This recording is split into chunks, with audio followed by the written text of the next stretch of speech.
மன்னவா ஒரு கோயில் போய் இந்த மாளிகை எதற்காக? தேவியே என் ஜீவனே இந்த ஆலயம் உனக்காக.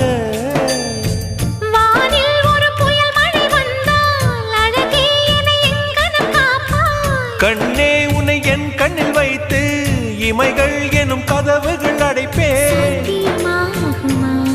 நான் சத்தியம் செய்யவா?